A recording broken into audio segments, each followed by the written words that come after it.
എന്നെ സംബന്ധിച്ചിടത്തോളം നമ്മൾ ചെറുപ്പകാലത്ത് തന്നെ കേൾക്കുകയും എൻ്റെ കുടുംബത്തിലെ പല അംഗങ്ങളും ഉള്ള ഒരു പ്രസ്ഥാനമാണ് അഹമ്മദിയ പ്രസ്ഥാനം.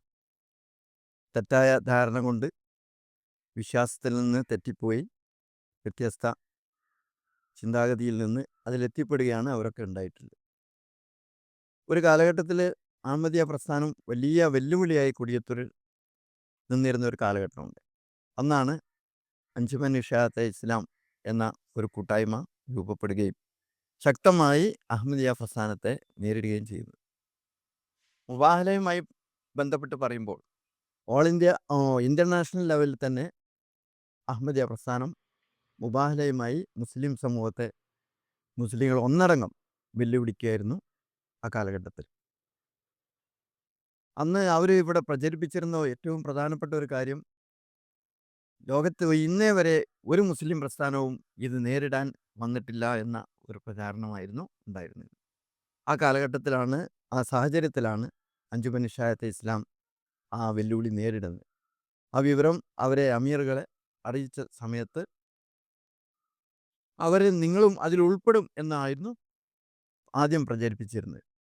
പിന്നീട് നമ്മൾ സംസ്ഥാന അമീറുമായും കമ്മിറ്റിയുമായും നിരന്തരം ബന്ധപ്പെട്ടതിൻ്റെ അടിസ്ഥാനത്തിലാണ് ഈ വെല്ലുവിളിക്ക് അവർ നേരിടാൻ മുന്നോട്ട് വരികയും ഇങ്ങനെ ഒരു മുബാഹല സംഭവിക്കുകയും ചെയ്യും. അപ്പോൾ അവർ നേരത്തെ ഒരുപാട് നിർദ്ദേശങ്ങൾ മുന്നോട്ട് വെച്ചിരുന്നു. ആ നിർദ്ദേശങ്ങളിൽ നിന്ന് നമ്മുടേതായ കുറേ നിർദ്ദേശങ്ങൾ ഒരു വർഷ കാലാവധിയായിരുന്നു അവർ പറഞ്ഞിരുന്നത്. അമീറിന് ഇൽഹാമിൻ്റെ അടിസ്ഥാനത്തിലാണ് ഈ മുബാഹലക്ക് അവർ വെല്ലുവിളിച്ചത് എന്നായിരുന്നു പറഞ്ഞിരുന്നത്. അള്ളാഹുവിൻ്റെ അടുക്കൽ നിന്നുള്ള തീരുമാനപ്രകാരമാണ് ഈ വെല്ലുവിളി എന്നായിരുന്നു അവരുടെ വാദം.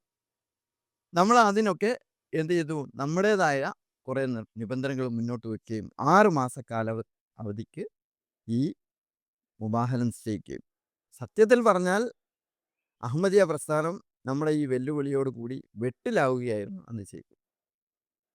അങ്ങനെ മുബാഹല നടന്ന് നമ്മളൊക്കെ ധൂളിക്കപ്പെടുമെന്നായിരുന്നു അന്നത്തെ പ്രചരണം. ഇതിൽ അസത്യത്തിൻ്റെ ഭാഗമായിട്ടുള്ള മുസ്ലിങ്ങൾ ധൂളിക്കപ്പെടുമെന്നായിരുന്നു അന്ന് പ്രചരിപ്പിച്ചിരുന്നത്.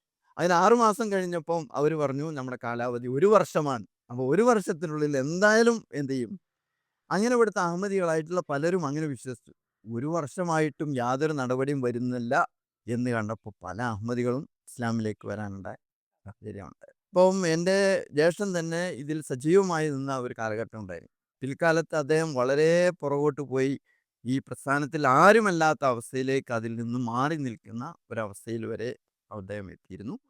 അതൊക്കെ ഇതുമായിട്ട് അതിൻ്റെ വളരെ തലപ്പത്തുള്ള ഒരു വ്യക്തി ഈ പ്രസ്ഥാനത്തിൽ നിന്ന് തന്നെ വേറിട്ട് അല്ലെങ്കിൽ അതിനകന്നകന്ന് നമ്മളോട് കൂടുതൽ അടുക്കുന്ന ഒരു സാഹചര്യം ഉണ്ടായിരുന്നു. ഇപ്പോൾ അദ്ദേഹം അസുഖബാധിതനായി കിടക്കുകയാണ്. അപ്പോൾ ധാരാളം ഈ കാലഘട്ടത്തിൽ നമ്മൾ ചർച്ച നടത്തുകയും സംവാദങ്ങൾ നടത്തുകയും അതുപോലെ ഇവരുമായിട്ട് വാഗ്തർക്കത്തിൽ ഇഷ്ടം പോലെ ആ കാലഘട്ടത്തിൽ നടന്നിരുന്നു. പത്രത്തിലൂടെ, കുറിപ്പുകളിലൂടെയും ലഘുലേഖകളിലൂടെയും നേരിട്ടുള്ള സംസാരവും അതുപോലെ സ്ക്വാഡ് വർക്കിലൂടെയും ഒക്കെ നമ്മൾ എന്ത് ചെയ്തിരുന്നു, ഈ വിഷയവുമായിട്ട് സംവദിച്ച ഒരു കാലഘട്ടമായിരുന്നു അത്.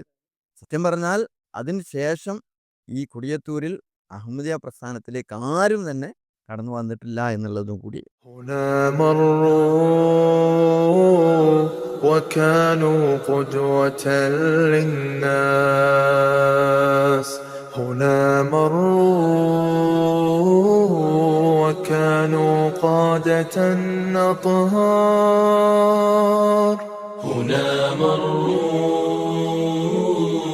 وكانوا قدوة للناس